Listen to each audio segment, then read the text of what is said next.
Mhm. Hi, today is my pleasure to welcome Tornike Kobiashvili, a Georgian-based researcher, and we will talk about Esma Oniani and her poetry and paintings. Hi, Tornike, it's nice to see you. Hello, nice to see you. Tornike, I want to start, so before I turn on the presentation and we'll talk more detail about Esma's works, can you tell me where exactly, how you got connected to Esma Oniani's poetry? How did it start with you, this connection with her? Yeah, sure. So I was studying on my bachelor's degree when I had to start work on my thesis. My professor, who is still Rusudan Nishnianidze, she offered me to get to know to Esma Oniani. And basically I started from the very beginning.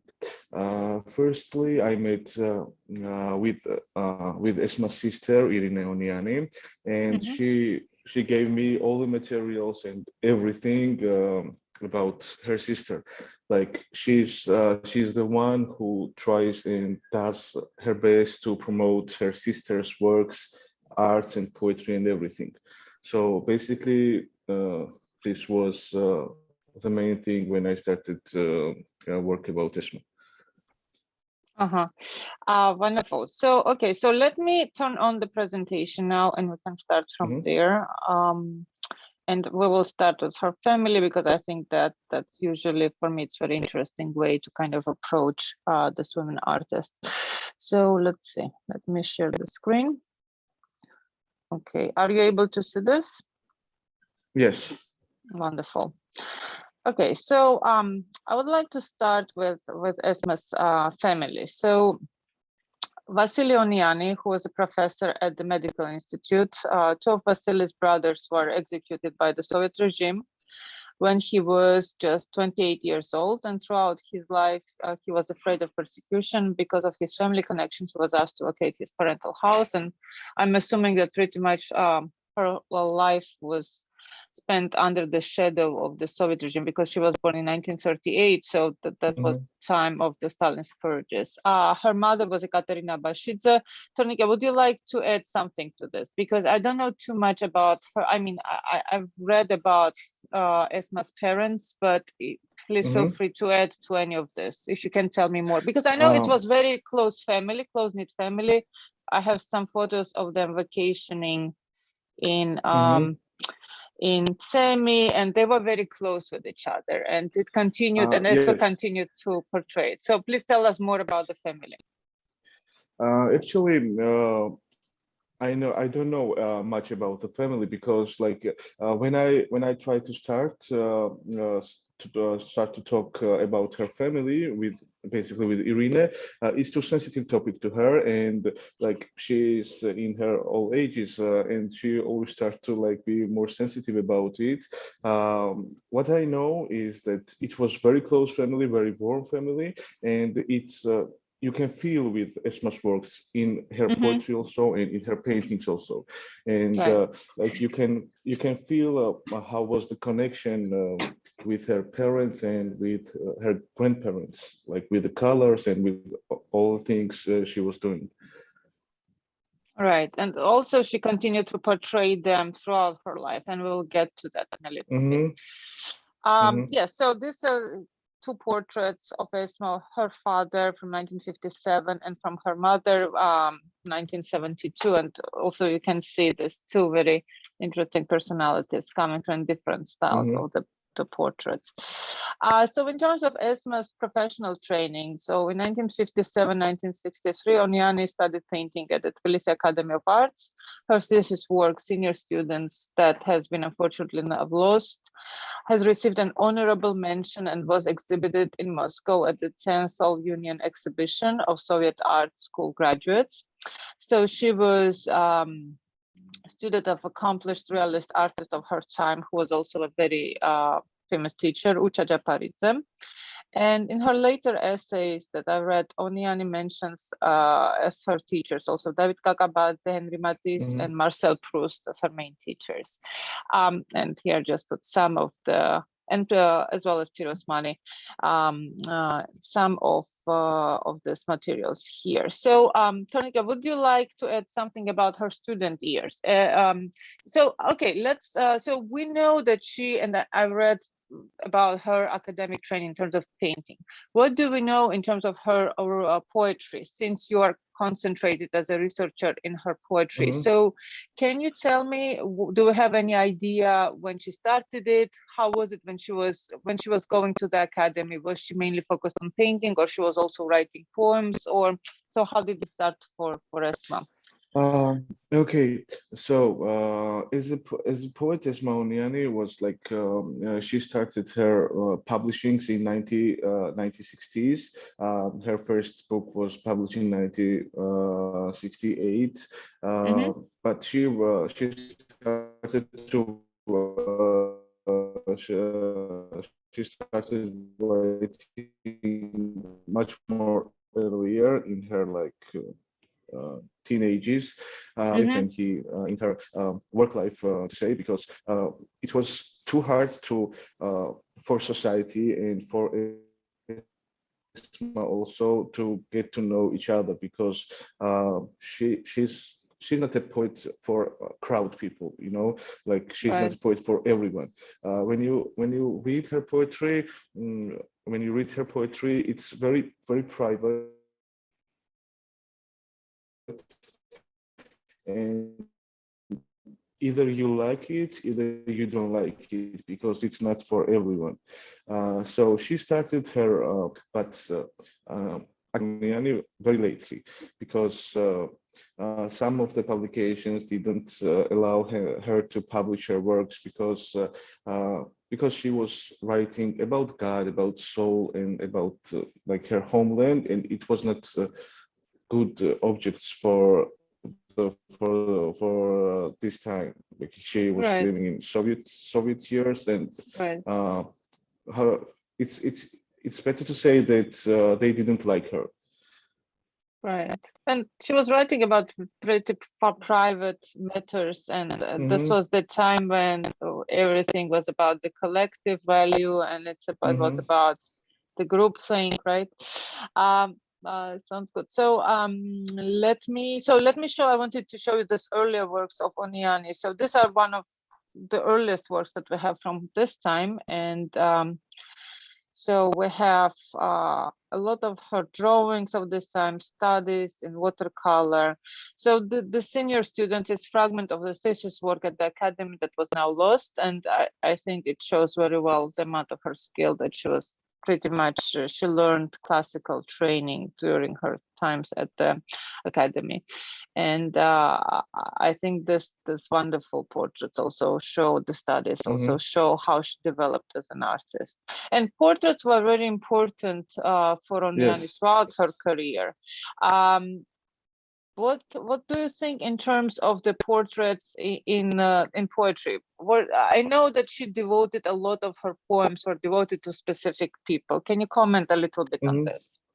Yes, so she was painting her parents, her grandparents, also her teachers. Like she liked too much Pirosmani and Kakabad also, and you can feel her gratitude and her connection and her behavior, like how she was connected to all of these people and what he felt about these people with the colors. Like the dominant colors are, as you see in all the portraits and all the paintings, there's a warm red, there is a black, there is a yellow, and when you see like her grandparents, you see some gray silhouettes and all this kind of stuff, because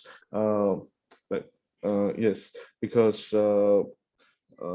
they are her past, and they have some kind of sentiment to her past. So you can feel with these colors and with the silhouettes how she was connected to these people. And also in her poetry, you can feel that when she's writing about colors, the dominant colors is warm red and like the color of the sun. It's not yellow, it's not orange, it's color of the sun. Right. And I think in her poems that I read also, there is a lot of attention paid to the specific description of colors. So this was something that we can see transferring from her painting to her poems, that it was kind of the same line continuously. Her engagement with colors that was in both places, kind of. I wanted just to point out a few main characteristics as I observed. So pastels and expressionistic handling of paint, thick, almost sculptural surface, because when I went to this Museum of Fine Arts and you see Esmas works very up close, they have a sculptural texture, right? There is this very intense engagement with surface. Immediately recognizable range of color of what Oniani termed ranging from cold blue to warm red, gentle violet in between. That's what you mentioned pretty much. Very specific range of subjects she addressed in her paintings, and overall a highly poetic and romantic personal vision. And here we have one of her important works, which was Portrait of David Kakabad, painted in 1981. And so David Kakabadze, as I know, was a very important figure for Oniani. And she often reflected upon the tragic story of Kakabadze, how he came back to Georgia and how he had a lot of different troubles in there. And for her, he synthesized East and West, more leaning towards the East. And notable critic of the time, Eteri Shavgulidze, wrote about this portrait. That is a lyrical meditation that holds onto epic storytelling and philosophic analysis that is not a tragic epos, but a monumental lyricism, reasoning about objects and feelings. So, Tornike, I wanted to ask you, have you come across her references of Kakabadze in her poetry? Because I'm not that familiar. Did she devote any specific poem to him specifically, or? As I remember, she has like not directly mentioned, but you can feel his influence about Esma's work also in poetry and also in paintings as well, because David Kakabadze was a very important person in Esma's life, as I know from. And as I remember, Nina Oniani told me that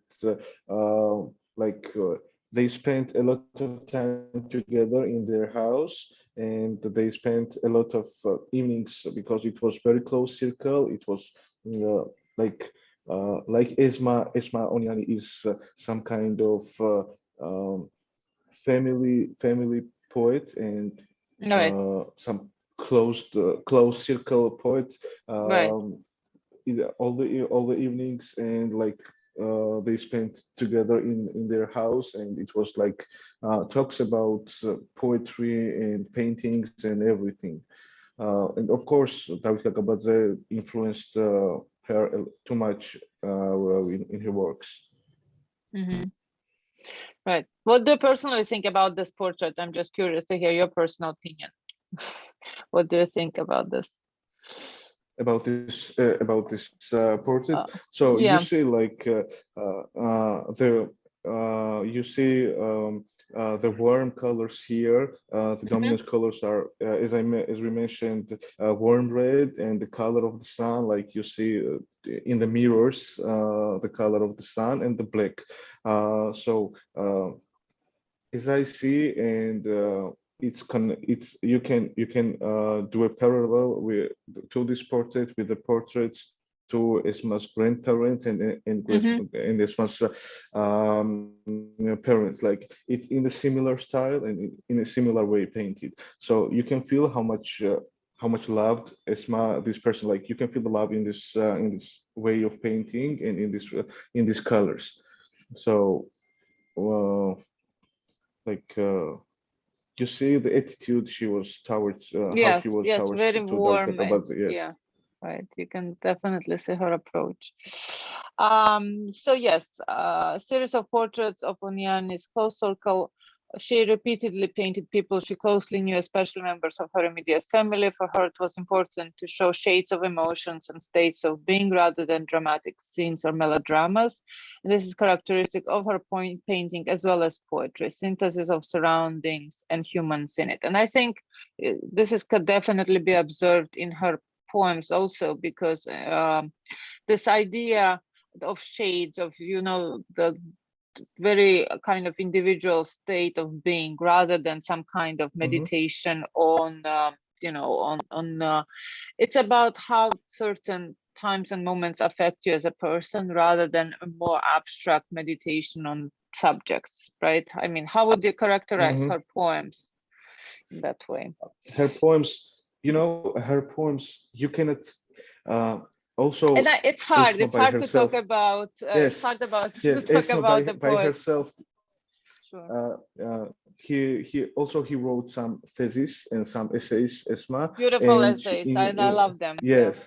Yeah. Sure. And in one of them, she's talking about poetry, and she said that it's completely disaster to talk about poetry, because it becomes nothing when you are talking about poetry, and it's too hard to talk about poetry, because especially this kind of poetry, because it's like I don't know how to say in English. It's vers libre in right. Esma's poetry is vers libre, and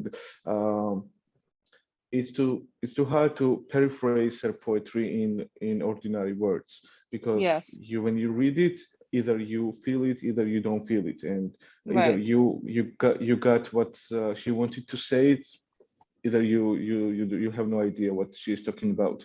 And especially this kind of poetry, and especially Esma Oniani's poetry, because I cannot remember any other poet in Georgian literature who was writing like she did, because she was living with other poets like in the same ages, like Anna Kalandadze, for example, Muhammad Jawariani, but they are totally different.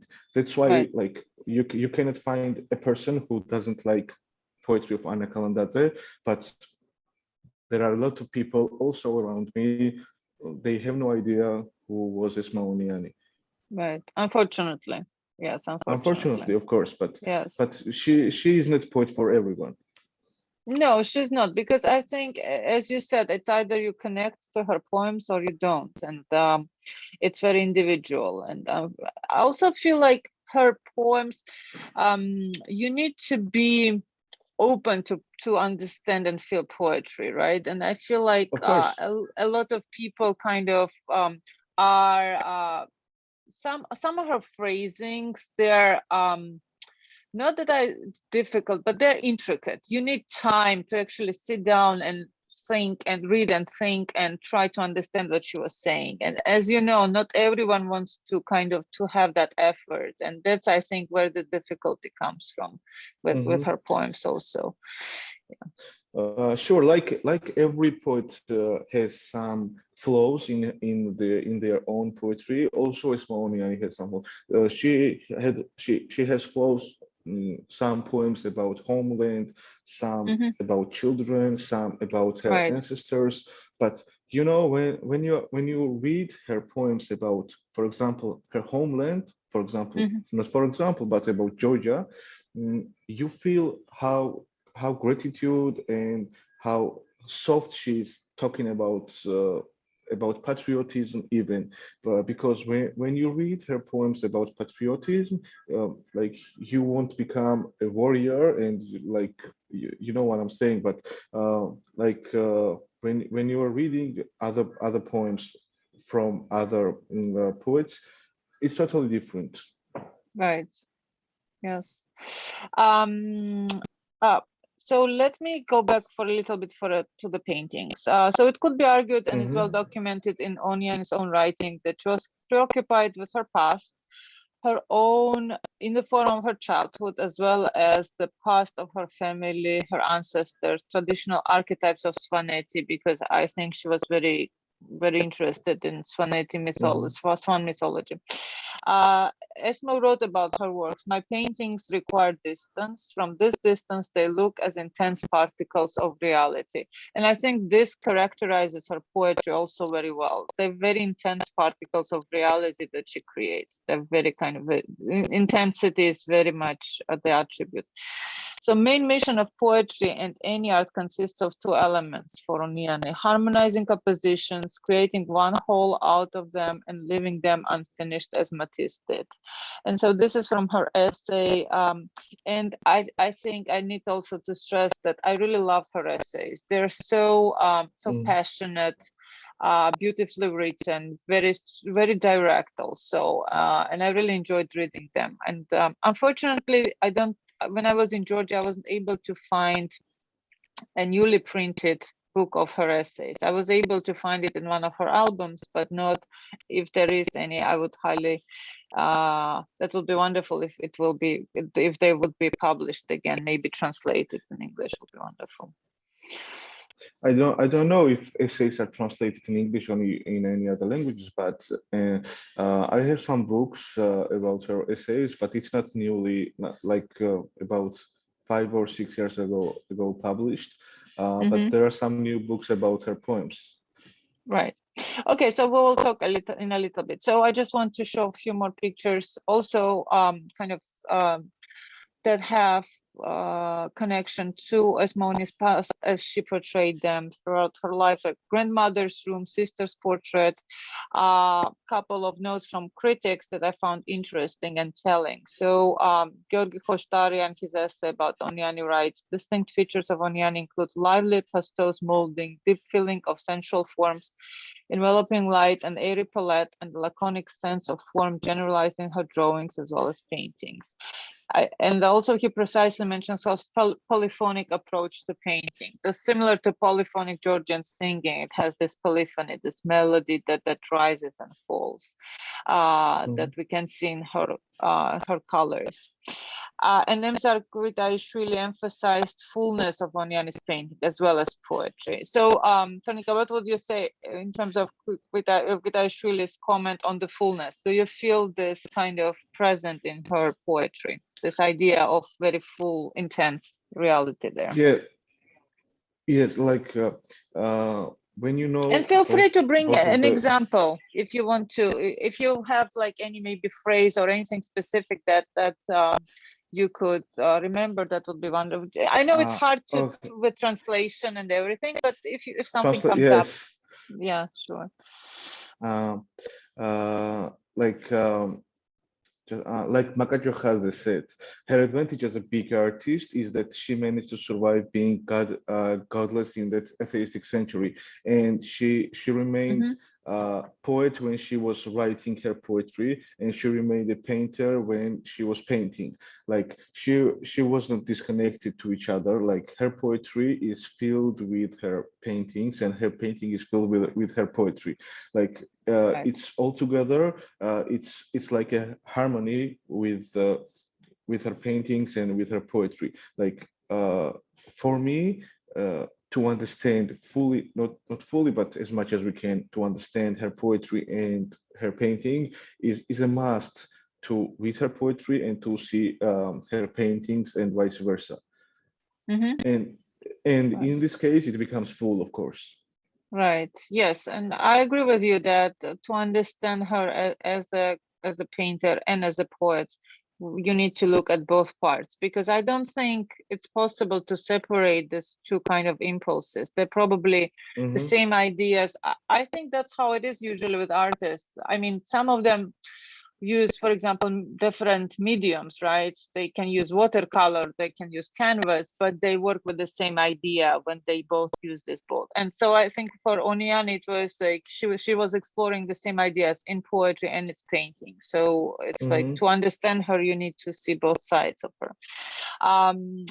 So I have some photos of some series, because she painted also a series of paintings. One of them was Paradise. So these are two paintings from this cycle, series of ancestors. And so this is Anna Bashida's portrait, and then she painted. So, and this was what I found her describing this work. I was fascinated by a photo of my grandfather's sister that we also have here, and I demolished composition of the original photo, taking interest only in the identity of her features and elusively sad and elevated expression.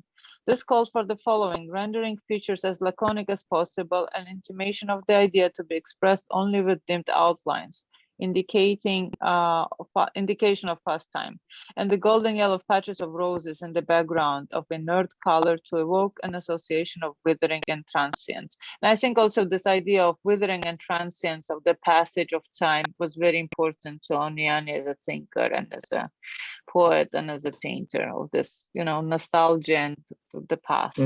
It's kind of do you think, yes. Tornike, I was curious to hear what you think. So do you think in this way of this nostalgia, a lot of Georgian arts, visual art as well as poem, they have this trend of nostalgia there, starting from Baratashvili, all this like melancholy. Do you think that Oniani in a way continues with this as a poet and as a painter? This nostalgic kind of romanticized sadness, I would say, maybe. Yeah, we can say that all the Georgian art person. I don't mean real the person who was writing in realism and social realism, all the stuff. Right.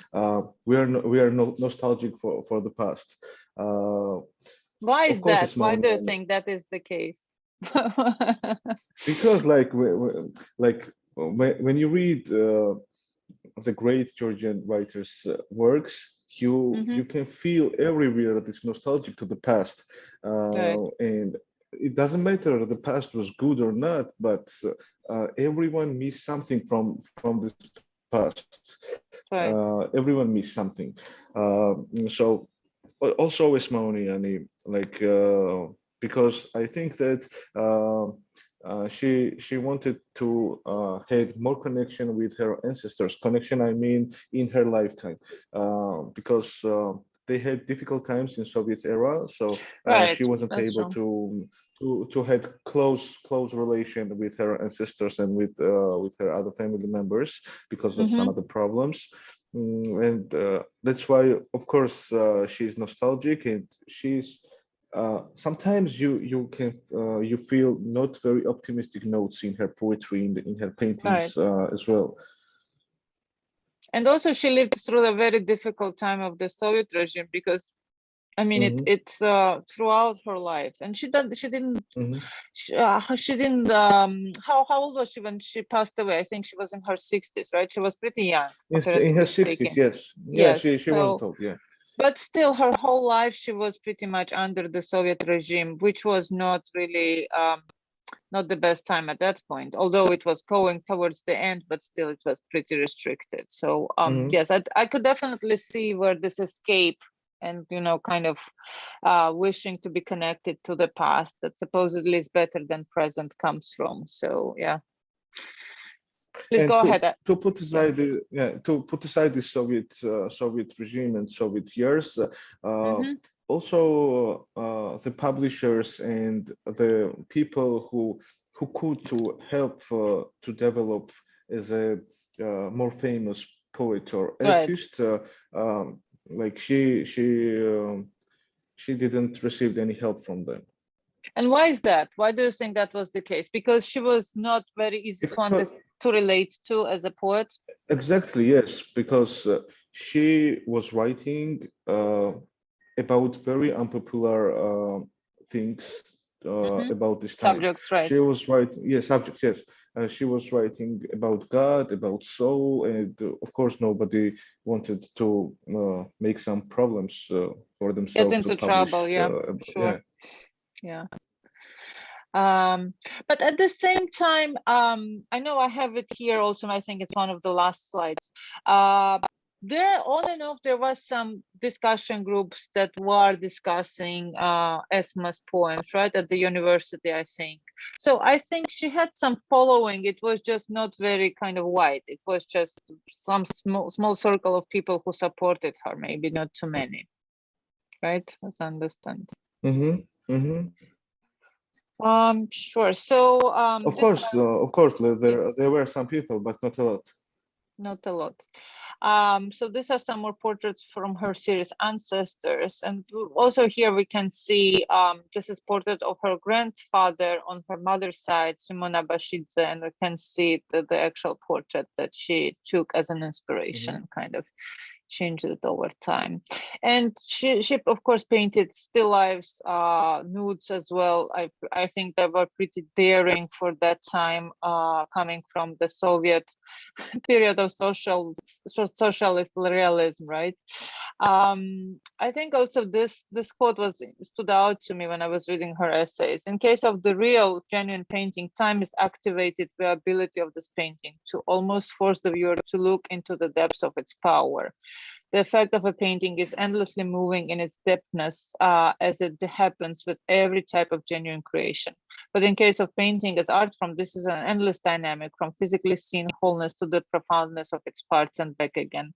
This is an endless moment of seeing the whole in its parts and parts of the whole, a process of pouring out and filling up. This is a bliss of engendering a whole as a whole and an ability to infinitely see this possibility through the fastest way of light and definition. And we can see that she was very complex thinker. It's so much philosophy and so much abstract thinking in this, right? But yeah. So would you like to comment in it? Yeah, please go ahead. Yeah, this is exactly this example, how hard to understand her, because she was very complex. She had a lot of layers in her words and in her paintings, and to understand her fully is too difficult. And I think that it's completely impossible to understand her because she had her own way to see the world. She had, of course, all of us have our own perspective to see the things and to see the world, but the way she looked at life was very difficult. I think was very difficult for her also to live ordinary life, because like not all the poets and not all the artistic people have ordinary life like we do, and it's a very good example to understand that of Esma Oniani's works are too difficult and too complexive, and to understand her totally is, I think, it's impossible. But we should still try, I think. Of course, we should. That's why we have this conversation talking, to right? understand. Right. True. Yes. No, I agree with you. She has many layers, and I think it takes time and actual. You need to read, come back, look at her paintings, go back. It's like it's a process. As she was just saying here, I think when she talks about this, she talks a lot about her own works, right? How they develop over time, and how you can see the parts of her in her paintings, and how you can see the particles in this also. So it's like this synthesis. Also, I included some of the landscapes of Tbilisi, and as I know, she loved Tbilisi. Yeah. She loved and she devoted a lot of her paintings as well as poems to Tbilisi. Also, yes. Tornike, would you like to read maybe one? I mean, I know I don't think it's translated in English, but you're welcome to read something of maybe a shorter poem in Georgian, at least for people to hear it in Georgian. I think will be interesting. And I just have some of them here, but sure. And Tornike, before I actually do that, I just wanted to ask you, so I know that the Georgian actress Nina Mdivani, for example, is a great admirer of Oniani, and she had created many interesting programs with her for younger generation. So do you feel like Esma's legacy now is kind of more understood or coming to the fore? Because, you know, like younger generation, I don't think they know her name too well, and it's very unfortunate because, as we said, she's very unique, very individual thinker, and who was actually very. I think it's very important for Georgia to understand her value, because she was very modern in her approaches, and I think it will be so good if she was better known. I know that there are a few exhibitions. I've been to the Museum of Fine Arts, and they have excellent room of her paintings there. But I was wondering, do you feel that there are many, maybe some projects that coming up, or for wider audience, at least in Georgia, to understand Esma Oniani?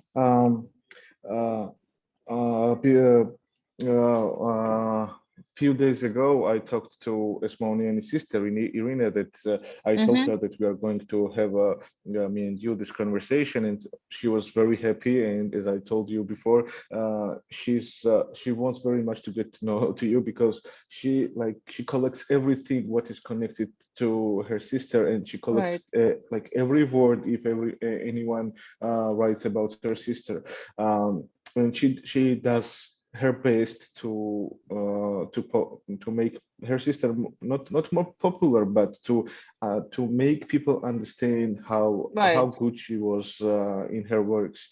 And there, of course, there are some exhibitions, and there are some new books about her. And now her sister Irina is working on some big project to collect everything, like every letter and every publishment about her sister, to collect and to publish it with in one book. And I think that it will be more easy to for other people who is interested in Esma Oniani to read her poetry, to see her paintings, and helping with this book about her poetry and about her paintings, to understand like a bit easily her works. Right. No, I think it will be very important, because Georgia, unfortunately, as we know, there are not too many female artists, and I think that's why was one of the reasons why I started working on this project, to highlight some of them, because the names are not really widely known outside of enthusiasts, outside of circles that are outside of family circles. And I think hopefully this will continue in different formats.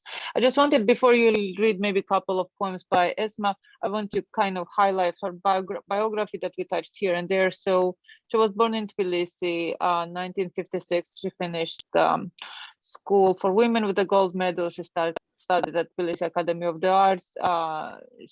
From 1966 and onwards, Oniani participated in union-wide exhibitions, and as well as abroad. For example, in Japan, she had very successful exhibition. She also worked as an artistic producer at the Georgian television. She worked as book illustrator. She was very important pedagogue and teacher at the Tbilisi State Academy of Arts. And I know many artists who are there in their 40s now, who were lucky to be Esma Oniani's students at the academy, and they remember her very highly.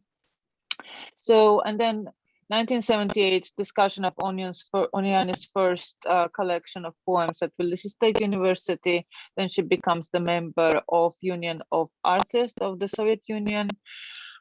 She got medal for the best work of the year, awarded for the portrait of David Kakabad. And as we mentioned, unfortunately, she died very young in 1999, very suddenly, comparatively young. So, and then she posthumously was awarded Georgian State Prize. She had retrospective in the National Gallery, and there were some poems, some albums published with her poetry and essays. And I know that in 2015 there was a big publication of her writing by Artanucci Publishers. So I'm sure that there are some things happening, and hopefully we will see more of this, because she definitely deserves this kind of legacy and memory from us. And I think Georgia maybe now is ready for her more than she was when she unfortunately was living in the Soviet times. There are some new publishments about her poetry for kids, and there are a new book with all her poems and like with everything. It's very like when I met a few days ago her sister, she gave it to me, and wonderful. It's very nice, nice published. Yeah. So Tornike, and it's published just now. Was it published just this year? It's something, maybe it's something new. No, it's in previous year. It was published in previous year. Wonderful. So, okay, would you like to read something to us? I think it will be a good closing for this. It will be in Georgian, but for someone who speaks to understands Georgian, it will be tricky. Georgian, reading, but I'll try it. It's one of my favorite poems. It's of course it's about ancestors, and I think it's very beautiful. It is dedicated to her ancestors from Svaneti, of course. მე შთამომავალი შთამომავალთა, როგორც მსხვერპლთა, ისე აფთართა, ვარ წაგოზილი ერთ-ერთი გვარით, მზის გვირგვინში ამომავალთა, სასტიკით შავად მართალთა, მართლიდან კეთილთ გამომავალთა, გაშიშვლებული შუბლის გვირგვინით, წითელ გვირგვინში ამომავალთა, შავი ხაზილის მაქვს შუბლი გაკრული, მე შთამომავალს შთამომავალთა, მე ვარ თავთავი, ძუ თასისა,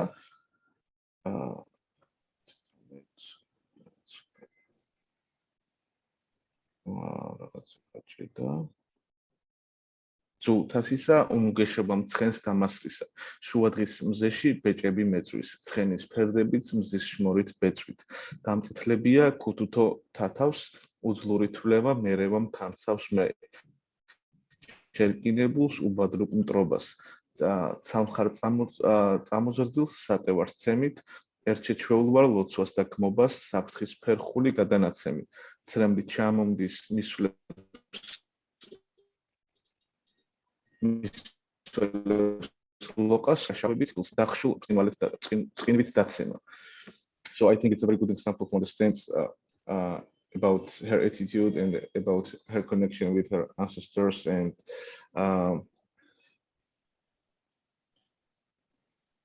no, it's a very strong poem, and yeah. I mean, I think also her connection to that part of Georgia that was untouched and also was in a way also romanticized throughout. It was very important to her throughout her life. And there are all layers about ancestors, about the culture of the sun, and about exactly origin, yes, that's what I wanted to say. Yeah. Svaneti, yes. Right, and also this veneration of the pagan gods, the sun god, that was very important for that side of Georgia, and also it shows that. And I'm sure she knew that mythology very well. Of course, Tornike, yes. I really appreciate your time. Thank you so much. I think of course, it's very hard to cover any Esma Oniani in any format of this kind of short video presentation, but I really hope it gave some idea to people, and there is so much more to discover. And fortunately, there are some electronic books that are available to people outside of Georgia. I just hope maybe if there will be some way of publishing her materials or material about her in English, that would be really wonderful, because I don't think there is much in English. Yes, like I can say that it's too hard to cover all the flows in Esma Oniani's works and all the paintings and all the poems and all the flows inside the poetry. But I can say that Esma Oniani is like waiting her own researcher who will see it and who will do everything to help people to understand better, and to make her more popular and more famous, at least in her own country. No, I definitely agree. Thank you, Tornike. I appreciate your time. Thank you, Nina. Thank you, Nina. Thank you. Bye.